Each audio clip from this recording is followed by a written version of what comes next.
Cachorro, ya arranca un 2020, se termina una etapa en la Argentina. A nivel Estado, a nivel administración pública, ¿qué dejó el gobierno de Macri? Una catástrofe. El Estado es un gran queso gruyère lleno de agujeros, sin el sabor del queso gruyère, porque lo han desmantelado en función de favorecer la capacidad de decisión de las empresas transnacionales, de inhabilitar al Estado de cualquier capacidad de intervención en la actividad económica, productiva, y de destruir la capacidad de proveer servicios.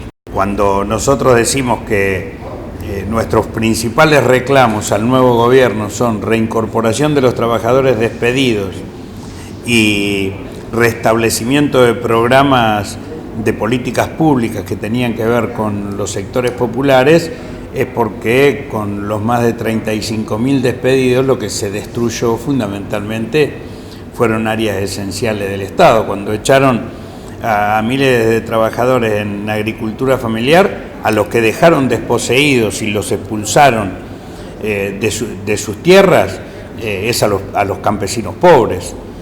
Cuando decimos que destruyeron y vaciaron el INTI y despidieron cerca de 300 trabajadores, es porque el INTI dejó de tener capacidad para proveer de conocimiento científico-tecnológico a la pequeña y la mediana empresa. Cuando decimos que echaron centenares de trabajadores en fabricaciones militares, lo que se afectó fue la producción para la defensa. Las fábricas producían para el funcionamiento de los ferrocarriles, producían para el funcionamiento de las mineras, y bueno, y todo eso fue afectado. Cuando el gobierno tramitó un préstamo de millones de dólares con el Fondo Monetario Internacional y después se fue más plata al exterior en concepto de pago de intereses de deuda externa, en fuga de capitales y en turismo para los sectores más ricos de la Argentina, 120.000 millones de dólares, lo que estamos diciendo es que ese préstamo se utilizó para la especulación financiera, y eso destruye al Estado Nacional, porque al destruir la economía destruye la capacidad de aporte para fortalecer el ahorro interno y la capacidad del Estado de intervenir en el funcionamiento no solamente de la educación, de la salud, de las políticas de vivienda, de las políticas sociales, sino también en proveer préstamos e incentivos para la producción, financiamiento barato para la producción. Hoy hay tasas del 70, 80, 100% de intereses para cualquiera que quiera abastecerse de un préstamo. Ese es el Estado que dejó Macri, y este es el Estado que nosotros decimos que hay que recuperar para un proyecto democratizante y popular. El Estado neoliberal debe ser transformado en un Estado democrático y popular. Entrevistando a Juan Carlos Smith en su época de secretario general de la CGT, hablamos en un paro y él decía que había una lectura muy equivocada del gobierno que se fue cuando decían que los que estaban en la calle eran una minoría. Y Juan Carlos me dijo, se equivocan, los que están en la calle son la mayoría de los pobres.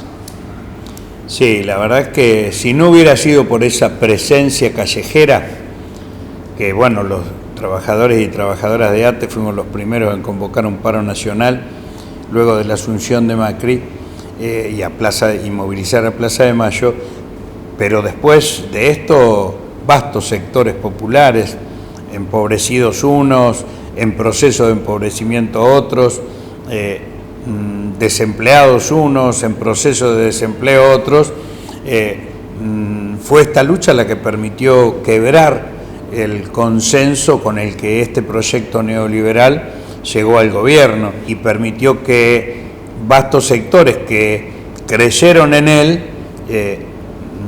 o que votaban en contra de, comprendieran de que si esto seguía, el país iba a desaparecer. y nos íbamos a convertir en una mera colonia.